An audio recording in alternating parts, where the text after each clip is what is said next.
My name is Andrew MacIver, and I am an associate lawyer in the business law department at Siskinds Law Firm. Today I am here to provide an introduction to an area of law that I am increasingly consulted about in my practice: stock option plans, or as I prefer to call them, equity compensation plans. Since the goal today is only to provide an introduction, I'm going to start by covering two topics that founders commonly ask about when they are considering establishing an equity compensation plan for their corporation. First, what types of equity compensation can be awarded? And second, where do the shares come from? There are too many different types of equity compensation to cover in this video, so I'm only going to touch on two of the most common ones: stock options and restricted share units. Stock options are the type of equity compensation that founders often ask about first, and they are an excellent option for companies from early stage startups to large public corporations. A stock option typically affords the recipient a right, but not an obligation, to purchase securities of the corporation at a specified exercise price. Options are generally subject to a vesting schedule and must be exercised before the end of the term of the option, typically 5 to 10 years. Until a stock option is exercised, the recipient is not a shareholder of the corporation and has none of the corresponding rights.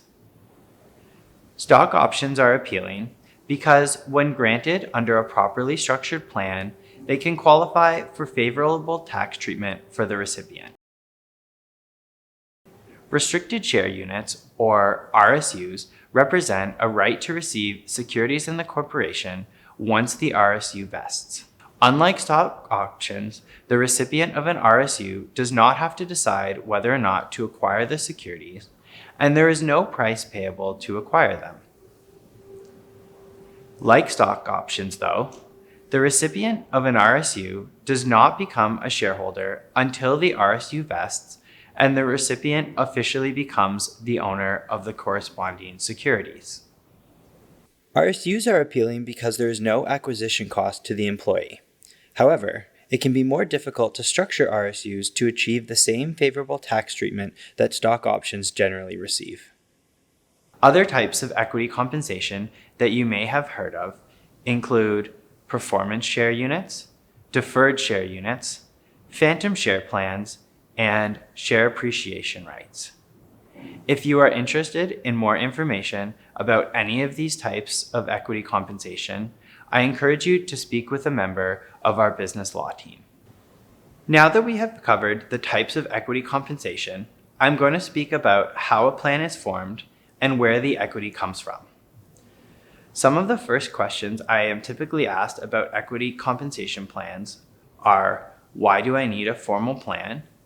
Where do the securities for the plan come from? And how will this affect my ownership of the corporation?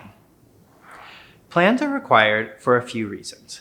First and foremost, a formal plan is a requirement to achieve preferential tax treatment available for certain types of equity compensation. Another reason is that the plan is a fairly lengthy document that covers details that do not need to be reproduced in each award agreement. An award agreement is a shorter document with the award recipient that will actually grant them their equity compensation. Of note, it is possible to set up equity compensation plans that cover more than one type of award. To set up an equity compensation plan, a corporation must also set aside a certain number of securities to be awarded under the plan. The securities set aside are commonly referred to as a stock option pool or an equity compensation pool. There is no magic formula for determining how many securities to set aside.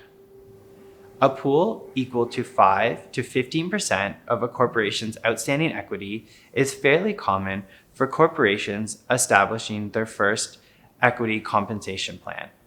However, there are a variety of factors to consider when making this determination, including the current ownership structure of the corporation, how much the founders have invested in the corporation, how the corporation will use equity compensation to supplement other types of compensation, and the potential of future equity investments in the corporation.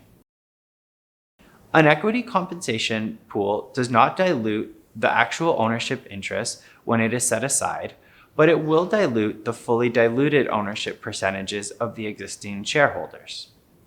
If you aren't familiar with the concept of fully diluted ownership percentages, they calculate the ownership interest of each shareholder or potential shareholder of a corporation if all of the contingent rights to securities, including various types of equity compensation, convert into securities.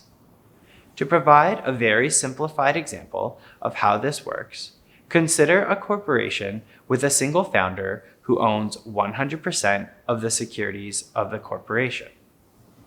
If that corporation creates an equity compensation pool equal to 10% of the securities of the corporation on a fully diluted basis, the founder's fully diluted ownership percentage would be 90%. However, the founder's actual ownership percentage will remain at 100% until the equity compensation awards start converting into securities. When that happens, the founder's actual ownership percentage will start to dilute each time an equity compensation awards results in the issuance of securities down to a maximum of 90%. I hope you find the information in this video helpful. If you have any questions about the material covered, or if you're thinking of setting up an equity compensation plan, I invite you to get in touch with a member of our business group, and we look forward to assisting you.